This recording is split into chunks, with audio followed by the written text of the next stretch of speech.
ओम शांति। ओम शांति। हमने पहले दिन ये समझने का प्रयत्न किया कि हमारे जीवन में जो कुछ चाहिए, चाहे वो सफलता हो, चाहे बिजनेस में है, चाहे जॉब में है, चाहे स्वस्थ के लिए है, उसके लिए सबकॉन्शियस माइंड के 3 नियम बहुत जरूरी है। हमें ये आदत डालनी है कि कोई भी बात की चिंता नहीं करनी है, लेकिन अच्छा चिंतन करना है। अच्छे भविष्य के लिए, सफलता के लिए, कोई भी चीज के लिए चिंता छोड़नी है और अच्छा चिंतन करना है। और हमने ये कहा कि दिन भर में भी उसकी नेगेटिव विचार न आए उसके बारे में, इसके लिए एक लिस्ट बनाओ कि आपको वास्तव में चाहिए क्या, और उस लिस्ट को सारा दिन जब भी टाइम मिले उसको पढ़ते रहो। और सुबह में जब सबकॉन्शियस माइंड एक्टिव है उस समय उसमें सोचकर भरना ट्राई करो, माना डाउनलोड करो, तो आपको जरूर सफलता मिलेगी। और उसके बारे में मैंने बहुत कुछ बताया। कल हमने सुना था कि हमारे शरीर में जो न्यूरोसेल्स है वो बहुत महत्व के सेल्स हैं, और वो न्यूरोसेल्स हमारे जीवन और शरीर दोनों को स्वस्थ सुंदर बनाता है। सारा आधार इसके ऊपर है। और वही कैसे संकल्प हम जो भी करते हैं उसको कैसे प्रोसेस करके हार्मोन्स उत्पन्न कर सेल्स को संदेश भेजकर सारी सिस्टम को भी चलाता है, और आसपास उसके वाइब्रेशंस फैलाकर जहां हमारी मन बुद्धि जाती है वो चीज हमारे नजदीक आना शुरू हो जाती है। क्योंकि वो पहले दिन में मैंने बताया था कि हमारे अंदर जूम सिस्टम भी है। तो ये न्यूरोसेल्स द्वारा हार्मोन्स को और सेल्स को ये कैसे संदेश मिलता है वो हमने समझा। साथ साथ हमने ये भी समझने का प्रयत्न किया कि बीमारी जो भी आती है, इसमें भी जो बड़ी बड़ी बीमारियां हैं वो पहले सूक्ष्म शरीर में चक्र के साथ में तैयार होती है। कभी कभी 10 से 20 साल लगता है, इसीलिए कोई भी टेस्ट में नहीं आएगा। लेकिन जब वो तैयार हो जाता है कर्म का फल देने के लिए, तब वो स्थूल में दिखाई देता है, रिपोर्ट में आएगा। तो कभी कभी टू लेट हो जाता है। इसीलिए हमें सूक्ष्म शरीर को भी क्लीन एंड क्लियर बनाना है। और उसके लिए मैंने कहा कि पॉजिटिव विचार से हमारे ब्लॉकेजेस खुलते हैं और नेगेटिव विचार से ब्लॉकेजेस बढ़ते हैं।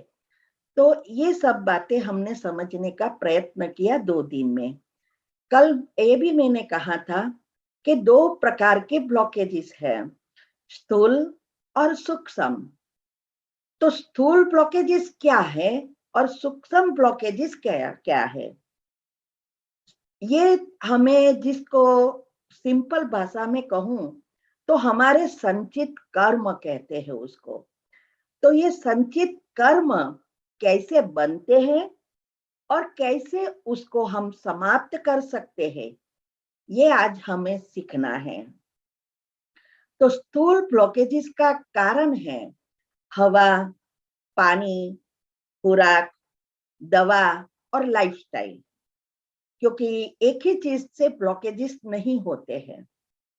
हम सब एक ही प्रकार का भोजन लेते हैं, हवा लेते हैं, लेकिन लाइफस्टाइल अलग अलग है और हमारे साथ जुड़े हुए संचित कर्म सबके अलग अलग है। इसीलिए कब सबकी बीमारी एक जैसी नहीं होती है। कल भी मैंने आपको कहा था कि जो भी ये बड़ी बीमारियां हैं उसका कारण बताया था कि जहां कमजोर अंग होता है वहां बीमारियां शुरू हो जाती है।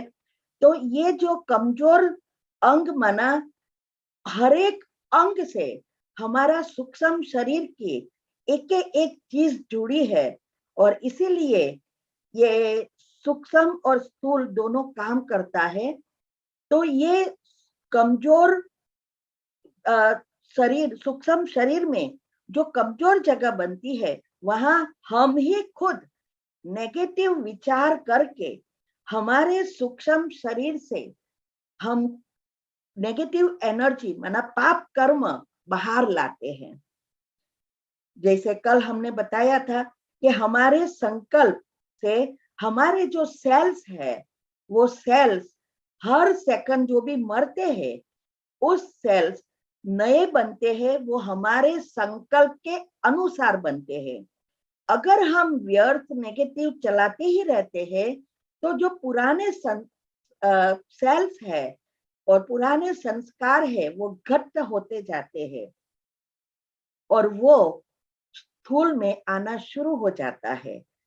इसीलिए कभी ये नहीं सोचना है सब तो खाते हैं, सब ये सब कर रहे हैं, कोई तो बीमार नहीं पड़े, हम कहाँ पड़े हैं। ये सोचने से कभी कभी टू लेट हो जाता है। तो ये कर्म, हमारे जो है कर्म की सूक्ष्म गति है, वो बहुत बहुत सूक्ष्म है। हमने उसके भी टॉपिक रखे हैं आध्यात्मिक रीति से। स्थूल रीति से तो कर्म की गति यह जानते हैं, हमने किसी को दुख दिया तो कर्म बना, लेकिन संकल्प से कर्म बनते हैं वो तो भगवान ने ही आके बताया। तो वो हमने यूट्यूब पर भी रखा है। तो ये स्थूल जो भी ब्लॉकेजेस है, तो जो जब छोटी बीमारी होती है, वो छोटी बीमारी से हम दवाई लेना शुरू करते हैं और उससे वो हमारे स्थूल ब्लॉकेजेस और ही बढ़ते जाते हैं। इसीलिए छोटी छोटी बातों में दवाई को अवॉइड करनी है। और हमारे घर के किचन में जो भी दवाइयां हैं, मसाले, उसको यूज करना है। वो तो हम हेल्थ के कल के टॉपिक में ट्राई करेंगे, अगर कवर हो जाएगा तो। दूसरा यह है, अभी सूक्ष्म ब्लॉकेजेस कैसे होते हैं, क्योंकि स्थूल ब्लॉकेजेस का कारण सूक्ष्म ब्लॉकेजेस है, हमारे कर्म है। तो सूक्ष्म ब्लॉकेजेस का कारण है हमारे नेगेटिव, टॉक्सिक, व्यर्थ संकल्प जो अवगुणों से भरे हुए हैं। और इस टाइप के संकल्पों के एनर्जी से हमारे सांसों की जो क्रिया है वो ऑपोजिट हो जाती है, माना उल्टी हो जाती है। और जब वो उल्टी हो जाती है ब्रीदिंग सिस्टम, तब ये हमारी जो सांस की जो क्रिया है, वो क्या होता है, हमारी गति सांसों की फास्ट हो जाती है। तो हमारे जब हम सांस लेते हैं, और सांस लेते समय हमारे फेफड़े और पेट फूलना चाहिए, वो संकुचित हो जाता है।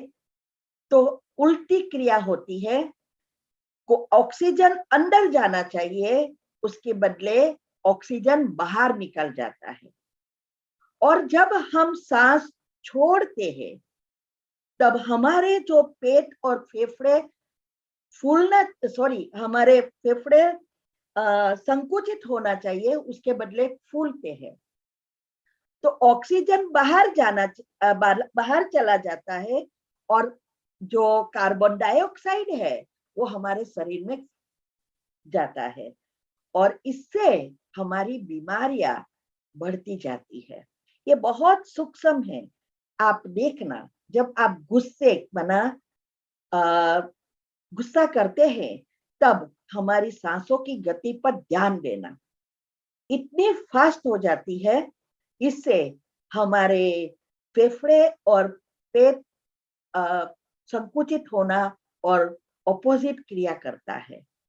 तो इससे हमारी जो सांसों की रिदम है, वो सांसों की रिदम और यूनिवर्स की रिदम, यूनिवर्स की रिदम का अर्थ यह है कि ये जो यूनिवर्स में परमात्मा की एनर्जी है, जिसको साइंस कॉस्मिक पावर बोलती है, ये कॉस्मिक एनर्जी भी कह सकते हैं, तो वो कॉस्मिक एनर्जी और कुछ नहीं है, हमारे ये परमात्म एनर्जी है।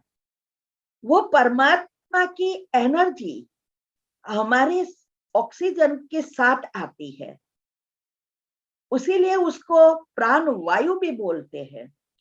प्राण अर्थात आत्मा की शक्ति के लिए जो एनर्जी चाहिए वो, और वायु माना हमारे ऑक्सीजन किस, तो ऑक्सीजन अकेला जाएगा तो वो स्थूल में काम करेगा, लेकिन उनके साथ वायु जाएगा तो वो सूक्ष्म में भी काम करेगा। ये बहुत सूक्ष्म समझने की बातें हैं। तो ये जब हम सांस फास्ट कर देते हैं और यूनिवर्स की जो रिदम है, वो रिदम एकदम शांत और स्थिर है। इसीलिए जब हम पॉजिटिव सोचते हैं तो हमारी सांसों की गति जब अच्छी रीति चलती है, धीरे धीमे हो जाती है, तो हमारे अंदर जो रिदम है, वो रिदम और यूनिवर्स की रिदम दोनों मैच होती है। तो हमारे साथ सातों चक्रों में एनर्जी प्रवाह अच्छी रीति होता है। नहीं तो क्या होता है, खिंचातान होती है। यह चक्रों का अर्थ ही यह है, जैसे कार में चक्र घूमते हैं, वैसे हमारे शरीर में भी चक्र घूमते हैं।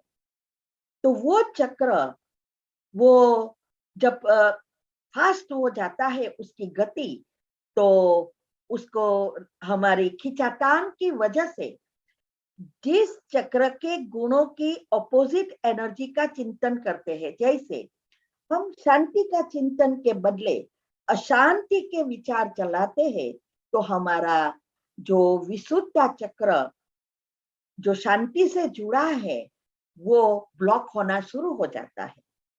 प्रेम की जगह नफरत टॉक्सिक विचार चलाते हैं, तो हमारा हृदय से जुड़ा हुआ जो चक्र है वो ब्लॉक होना शुरू हो जाता है।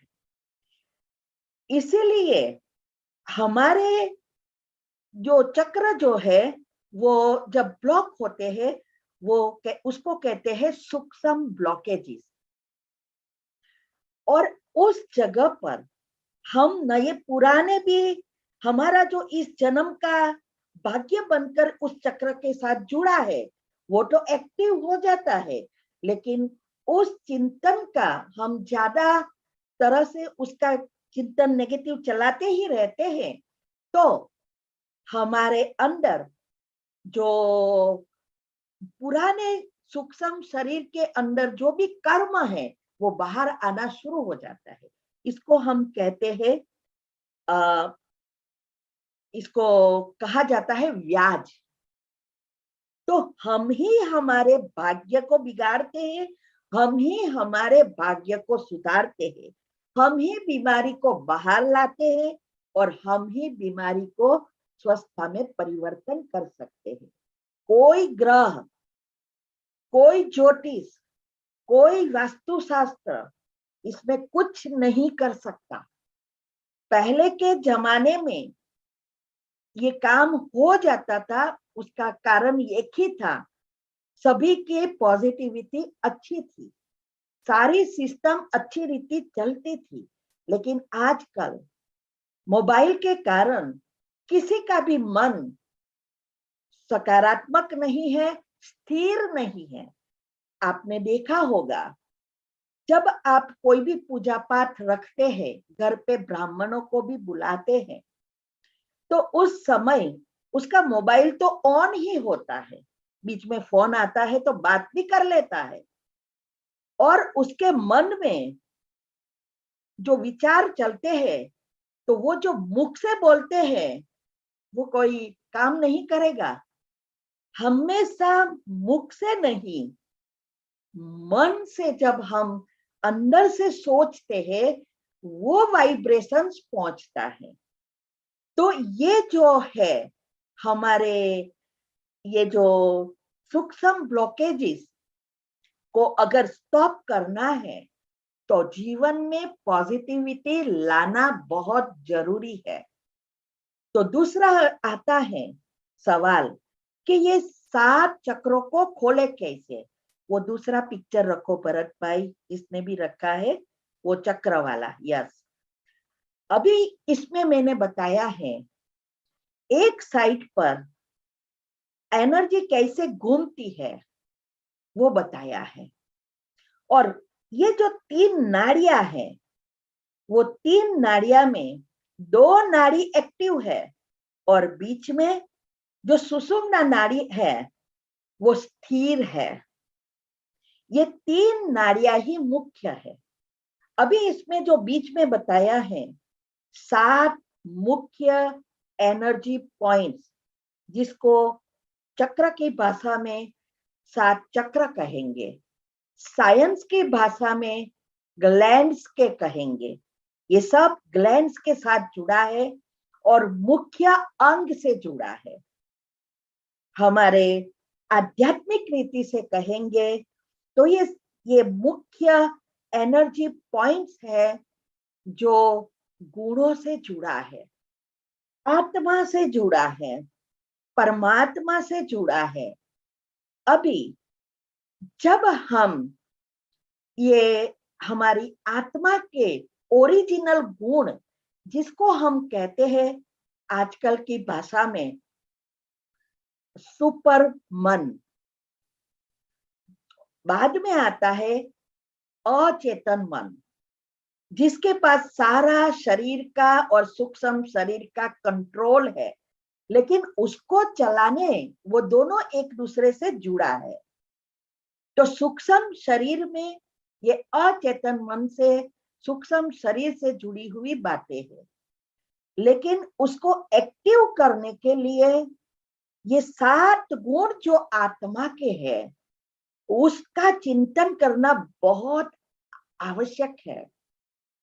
भक्ति मार्ग में और आजकल आध्यात्मिकता की बातें बहुत करते हैं, आत्मा की बातें भी करते हैं, लेकिन उस आत्मा को कैसे चार्ज करना है वो किसी को भी नहीं पता है। ये तो भगवान ने आके ही हमें बताया। हाँ, उसने चक्र के बारे में नहीं बताया है। कई प्रश्न में आता है कि चक्र बताया है क्या, ये बताया है, ये बताया कुछ नहीं है। भगवान ने तो बहुत सिंपल भाषा में बताया है, लेकिन आजकल हम बहुत एजुकेटेड हो गए हैं। तो एजुकेटेड होने से हमें ये बातें समझ में नहीं आएगी कि आओ शिविर करो, 7 दिन का कोर्स करो, ये गुणों का चिंतन करो, इससे कोई नहीं आएगा। तो इसके लिए ही भगवान ने बताया आप सूक्ष्म में जाओ, नाड़ियां, आत्माओं की नाड़ी देखना शुरू करो, जिसको जो चाहिए वो देना शुरू करो, तब बुद्धि का ताला खुलेगा। और जिसके भी भाग्य में है वो इस बातों को समझकर जीवन में अपनाएंगे। तो ये जो 7 गुण जो है ये मुख्य चाबियां है, ये चक्र को खोलने की, सूक्ष्म संचित पाप कर्म को भस्म करने की। तो ये पहला जो है आनंद, जो सहस्त्र चक्र से जुड़ा है, और सहस्त्र चक्र परमात्म एनर्जी आने का स्थान है। वो कोई हमारे अंदर परमात्मा बैठे नहीं है, वो एनर्जी आने के स्थान को हमें एक्टिवेट करना कैसे है वो बताता है। लेकिन हमारे अंदर भगवान नहीं है, हमारे अंदर आत्मा है। जो आत्मा जो है वो ही एक बैटरी है। जैसे मैंने कल बताया था कि हमारे अंदर दो चीज है।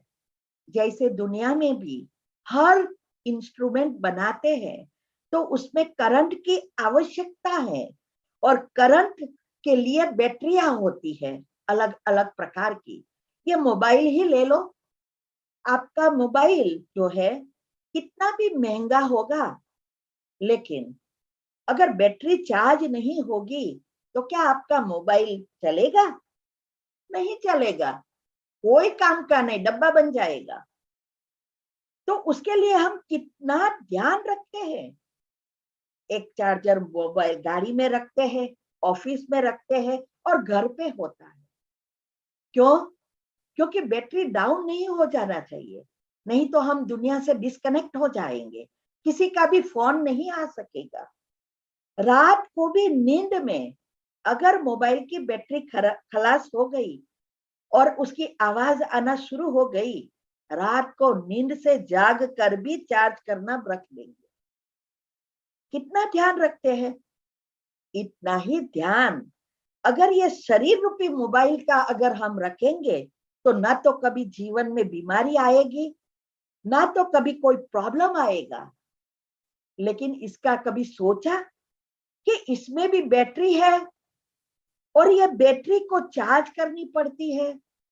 नहीं। तो ये बैटरी जब हम चार्ज करना सीख जाएंगे तो ऑटोमेटिक बैटरी चार्ज होने से सब कुछ अच्छा अच्छा होना शुरू हो जाएगा। वैसे भी दो प्रकार के बैटरी चार्जर है। एक तो ऑलरेडी अंदर है, हमारे अंदर रखा है, जिससे ये बैटरी चार्ज होती है, फिर से नई बनती है, जीवन चलता है। ये बैटरी रखी है, बैटरी चार्जर। तो वो बैटरी चार्जर क्या है? डेल्टा निंद्रा। वो तो बाद में हम देखेंगे, इसमें हम ज्यादा नहीं जाएंगे। वो डेल्टा निंद्रा जो है, उस चार्जर को ही हमने बिगाड़ दिया। अभी मैन्युअल चार्जर देने परमात्मा आ गए कि आपने ये आपका बैटरी चार्जर बिगाड़ दिया है, आप सारे कर्म बाहर ला रहे हो। अभी ये दुनिया विनाश होनी है, क्योंकि आपके ही इस संकल्पों से सारे विश्व की एनर्जी नेगेटिव हो गई है। अभी ये दुनिया परिवर्तन करना जरूरी है, क्योंकि अगर विनाश हो गई तो फिर से नई नहीं बन सकती। तो वो परिवर्तन करने आया है, और उसके लिए वो बता रहा है कि अभी वो मैनुअल चार्जर का यूज करो और मुझसे शक्ति खींचो, और आपके अंदर ये बैटरी चार्ज करना सीखो। इससे आपकी सिस्टम फिर से रिसेट हो जाएगी, और आपका दोनों चार्जर काम करना शुरू हो जाएगा। क्योंकि बैटरी रिसेट होने से, चार्ज होने से सारी सिस्टम रिसेट हो जाएगी। न्यूरॉन, हार्मोन, सेल्स, डीएनए और बायोलॉजिकल क्लॉक, स्लीप साइकिल, सब कुछ रिसेट हो जाएगा। तो फिर से डेल्टा निंद्रा भी रिसेट होने से चार्ज होगी, और ये मैनुअल चार्जर से भी हमारी बैटरी चार्ज होगी। तो जल्दी जल्दी हमारा ब्रेन 100% खुल जाएगा। ये बहुत सूक्ष्म समझने की बातें हैं, डिटेल में हम बाद में जाएंगे कभी चांस मिलेगा तो। लेकिन ये पहला चक्र के लिए मैंने बताया कि कैसे हम इसको एक्टिवेट करके ये सुषुम्ना नाड़ी को एक्टिव करना है। ये सुषुम्ना नाड़ी एक्टिव तब होती है जब ये दोनों नाड़ियों का बैलेंस करते हैं, ईड़ा और पिंगला। इसको शिव और शक्ति भी बोलते हैं, इसको सूर्य नाड़ी, चंद्र नाड़ी भी बोलते हैं। बहुत सूक्ष्म बात है। वैसे तो मैंने सब कुछ यूट्यूब ऊपर भी रखा है, लेकिन ऐसे सुनने से हम ध्यान देकर सुनते हैं। बाकी घर में काम करते करते सुनते हैं तो कोई इतना ध्यान भी नहीं रखते हैं। तो ये है आनंद, सहस्त्र चक्र से जुड़ा है। दूसरा है ज्ञान, आज्ञा चक्र, जो आत्मा से जुड़ा है। दुनिया में लोग चक्र की बात बताते हैं, वास्तव में किसी का भी चक्र नहीं खुलता है, सब सिर्फ पहुंच सकते हैं अनाहत चक्र तक। ऊपर के 3 चक्र वही आत्मा के खुलते हैं जो सत्युग त्रेता वाली आत्मा है, जो श्री कृष्ण के साथ आने वाली आत्मा है। उसमें भी नंबरवार है। दुनिया में कहते हैं मूलाधार से शुरू करो, तो कई मुझे पूछते भी है तो मूलाधार से शुरू करें, कैसे करें? लेकिन परमात्मा ने आके बताया कि हमारे जो ये ज्ञान है, आत्म ज्ञान, इससे ही ये चक्र खुलेंगे। तो इसमें पहले चक्र से शुरू करें और लास्ट से शुरू करें, कोई सवाल नहीं होता है। आप आत्मचिंतन करना शुरू करो और एक शक्ति गुण लेकर रोज एक एक गुण का चिंतन करो, तो धीरे धीरे ये ज्ञान से ही चक्र खुलेंगे। मूलाधार डायरेक्ट कनेक्शन है। तो ये दूसरा है ज्ञान। मैं डिटेल में नहीं जाती, बहुत डिटेल है इसके पीछे। तीसरा है शांति, जो विशुद्ध चक्र से जुड़ा है, आकाश तत्व से जुड़ा है। चौथा है प्रेम, अनाहत चक्र, जो हृदय से जुड़ा है।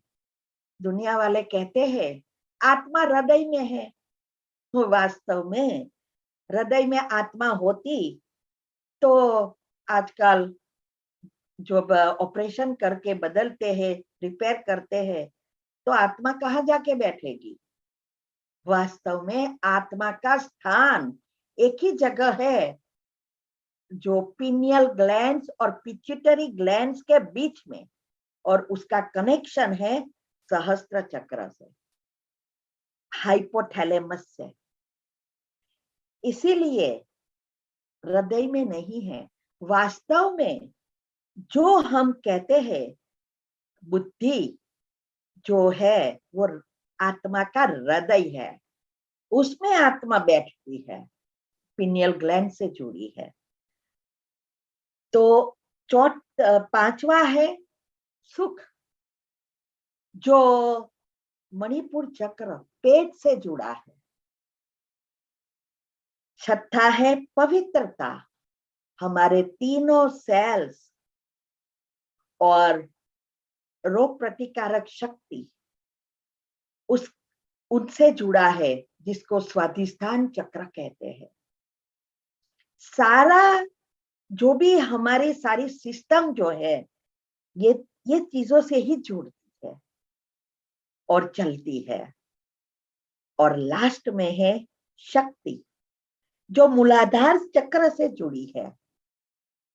और मूलाधार चक्र जो है उसका नाम ही क्या है? मूल आधार।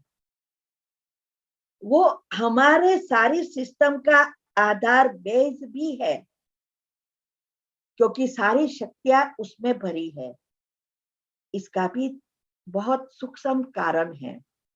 आप इस चक्र जो घूमते हैं, और मैंने बताया है, उसमें बताया जाता है कि एक नाड़ी जो है वो सिर्फ पवित्रता से तक आती है, और दूसरी नाड़ी है वो मूलाधार तक पहुंचती है।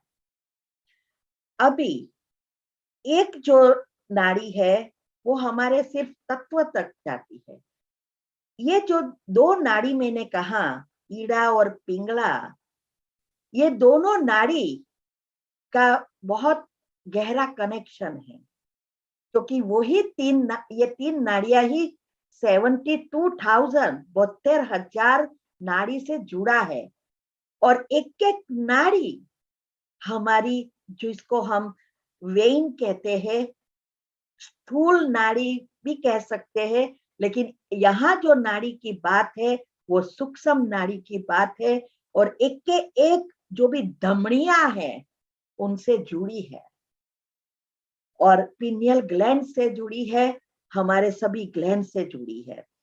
तो एक एक जो है, जो प्रकृति से जुड़ी है, वो नाड़ी हमारे जीवन में अधोगति की तरह ले जाती है। और एक नाड़ी है वो ऊर्ध्व गति कराती है। अभी जब हम दुनियावी चीजों में, विकारों में, अवगुणों से भरे हुए होते हैं तो हम अधोगति की तरह होती है, हमारी बैटरी ड्रेन होती जाती है। और जब हम पॉजिटिव विचार करना शुरू करते हैं तब हमारी एनर्जी की ऊर्ध्व गति होना शुरू हो जाती है और तब धीरे धीरे हमारे बीच के जो चक्र है वो एक्टिव होना शुरू हो जाते हैं, खुलते हैं ना। तो ये जो बीच में नाड़ी, जो कुंडलिनी भी उसको कहते हैं, वो कुंडलिनी से जुड़ी है। कुंडलिनी वास्तव में कोई चीज नहीं है, कोई ऐसे सांप बैठकर कुंडलिनी मारकर बैठा नहीं है, लेकिन हमारे विकारों के कारण सारी शक्तियां ड्रेन हो रही है, पृथ्वी में जा रही है। और ना यहाँ कुंडलिनी एक बैरोमीटर है जो हमारे सहस्त्र चक्र से, आत्मा से भी जुड़ी है। आत्मा की शक्ति का बैरोमीटर। जब हमारी आत्मा 100% चार्ज है तो हमारी ये कुंडलिनी ऊपर आत्मा के साथ और सहस्त्र के साथ जुड़ी है। इसीलिए ये हम संपूर्ण, जिसकी यादगार आज देवी देवताओं की है, सर्वगुण संपन्न, सोले कला संपूर्ण, संपूर्ण निर्विकारी, डबल अहिंसक, ये सब जो भी हम गुणगान गाते हैं वो इसीलिए है क्योंकि वो देवताओं की कुंडलिनी 100% खुली है, चार्ज है, आत्मा फुल्ली चार्ज है, बैटरी। तो इसीलिए वहां सब कुछ संकल्प से चलता है। वहां ना प्लेन में पेट्रोल चाहिए, ना कोई स्टेयरिंग वगैरह, कुछ नहीं चाहिए, संकल्प। तो इसीलिए ये रिहर्सल अभी चल रहा है। संकल्प शक्ति को कैसे एक्टिव करनी है, पॉजिटिव बनाकर, ये चीज अभी बना रहे हैं। वो संस्कार बनेंगे और हमारी कुंडलिनी जब ऊपर जाएगी तब वो हम 100% उसका यूज कर सकेंगे। तो ये जो 7 गुण हैं, वो 7 गुणों में हमारी एनर्जी लेवल अलग अलग है। तो जैसे नीचे के 5 तत्व है, 5 गुण जो है 5 तत्व से जुड़ा है। जैसे शक्ति है वो पृथ्वी से जुड़ी है, तो पृथ्वी की एनर्जी सबसे सूक्ष्म है, लेयर्स।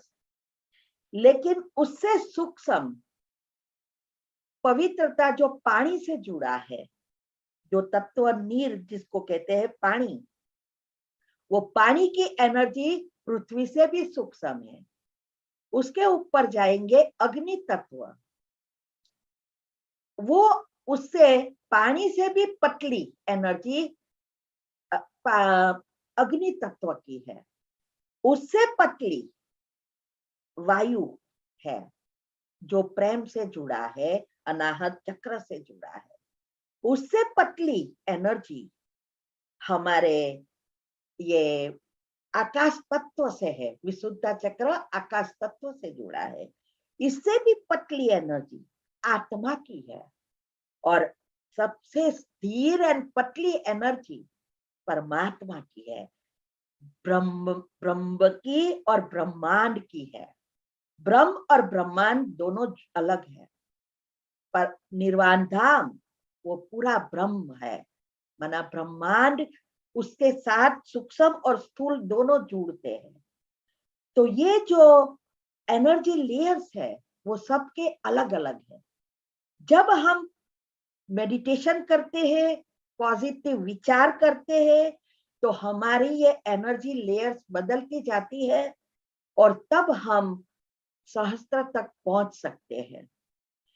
अभी नीचे के 3 चक्र जो मणिपुर, स्वादिष्ठान और मूलाधार, ये 5 तत्व से स्थूल चीजों से जुड़ा है। बीच का जो अनाहत चक्र है वो बैलेंस चक्र है, और ऊपर के 3 चक्र है वो सूक्ष्म एनर्जी से जुड़ा है, आत्मा से जुड़ा है।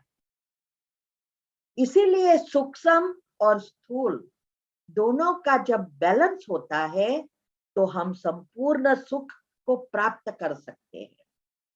स्वर्ग में जब होते हैं तो हमारा ये दोनों बैलेंस है। अभी हम स्थूल में ज्यादा है, सूक्ष्म जैसे है ही नहीं, बहुत कम है, दिया बुझा बुझा है। इसीलिए साइंस भी कहती है हमारी बैटरी, अभी जो सबकॉन्शियस माइंड है, इसमें से 10% भी हम जो खुला है वो भी यूज नहीं करते। 2%, 3% तो साइंटिस्ट यूज करते हैं। अगर हमारा 100% ब्रेन खुल जाए तो आप सोचो हम कितने शक्तिशाली बन जाते हैं। तो ये जो 5 तत्व है उसमें एक छठा तत्व है, वो है ईथर तत्व। ये ईथर तत्व एक इतना सूक्ष्म लिक्विड है जो आकाश तत्व से जुड़ा है और आत्मा से जुड़ा है।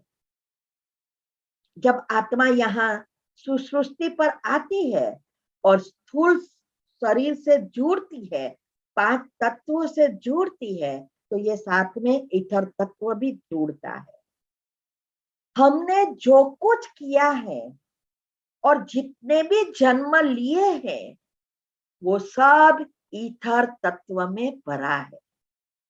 इसको ही साइंस कह रही है हिस्ट्री मस्ट रिपीट।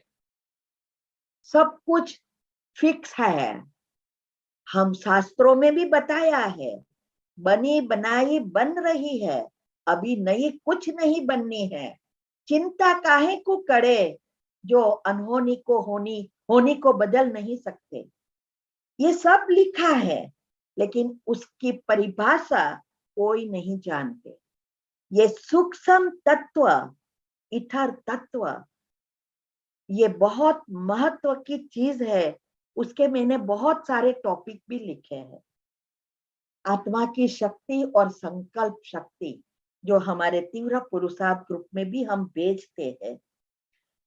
तो ये इससे हमने ये बात जब हमने चिंतन किया ड्रामा, क्योंकि ड्रामा फिक्स है तो सबका जो भी भगवान के बच्चे बनते हैं वो सब पुरुषार्थ कर रहे हैं संपूर्ण बनने के लिए, बना संपूर्ण पवित्र बनने के लिए।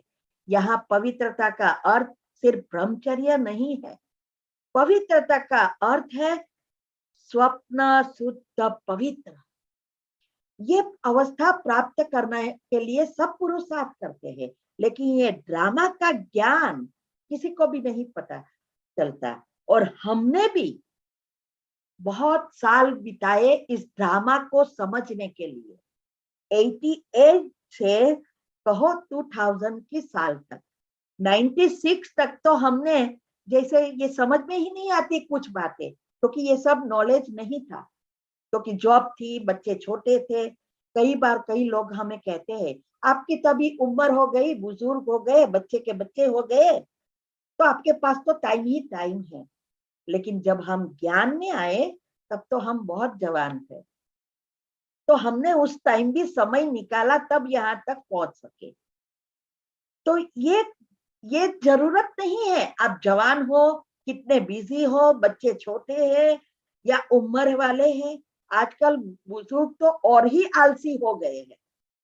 हम हमारे सगा संबंधी सबको कहते हैं क्या करें उठ के जल्दी, 10 बजे उठे, कोई 11 बजे उठते हैं, और हम सालों से 2:30 बजे उठ जाते और दिन में भी नहीं सोते, रात तक टाइम टेबल एक्यूरेट है, 1 मिनट भी यहाँ की वहां नहीं होती है। तो ये कैसे होता है? जब हमारी ये शरीर एक इंस्ट्रूमेंट बन जाता है, हमारी 5 इंद्रिया एक साथ काम करती है। तो हमारा 24 घंटे जो भी हमारे पास है वो बढ़ जाते हैं।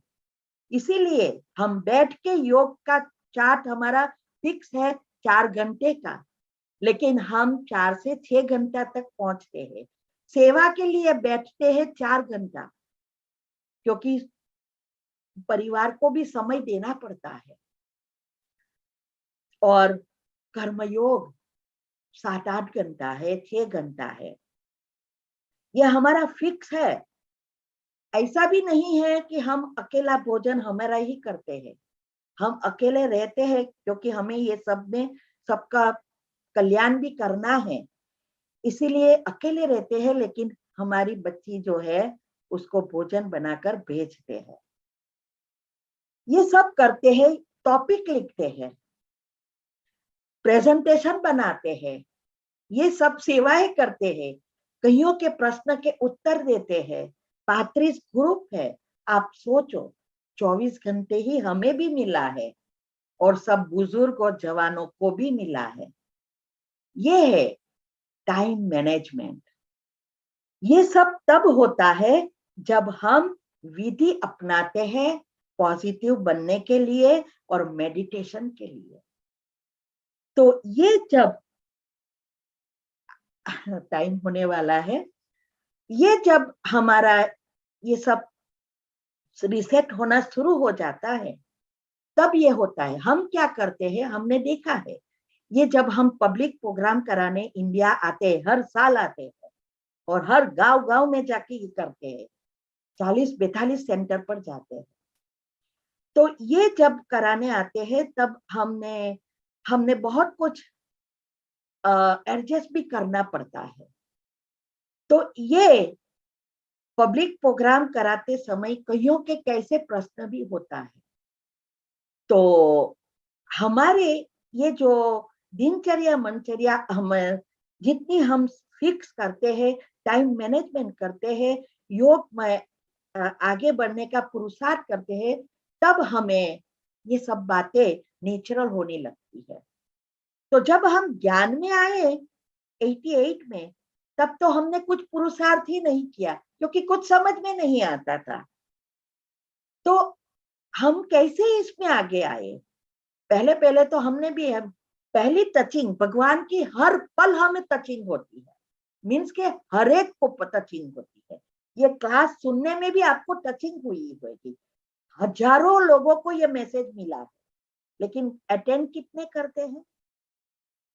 तो ये जो है टचिंग मिली, आपको मैसेज मिला, आओ सुनो, लेकिन अभी ये समझने के बाद दूसरी टचिंग आती है कि चलो शिविर करनी चाहिए, लेकिन अंदर का सॉफ्टवेयर करने नहीं देगा। अगर शिविर करेंगे या प्रदर्शनी कुछ देखा होगा, वहां भी टचिंग आई, तो हमें भी ऐसा ही हुआ कि टचिंग आई, ये शिव और शंकर कैसे अलग हो सकता है।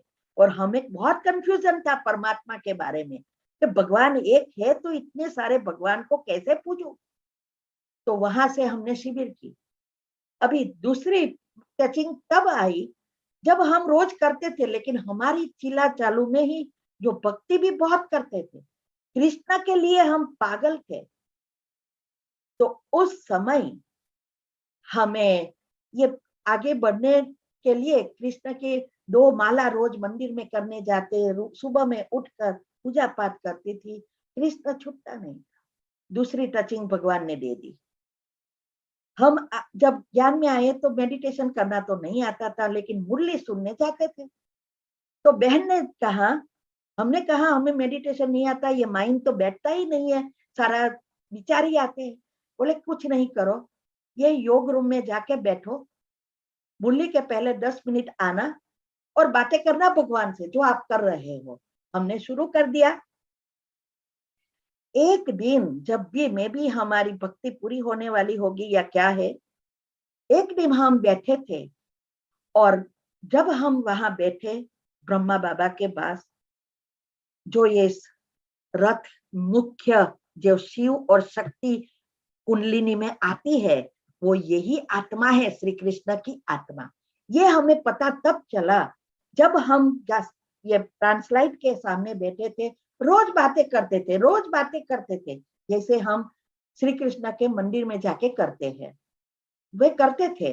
एक दिन हमें उसमें श्री कृष्ण दिखाई दिया, और श्री कृष्ण दिखा एक मुरली बजाते हुए, मैं इतनी खुश हो गई, और अंदर से एक संकल्प रूपी प्रेरणा आई, तू जिसको ढूंढ रही है वो मैं ही हूं, आप सही जगह पर पहुंचे हैं, आगे बढ़, बस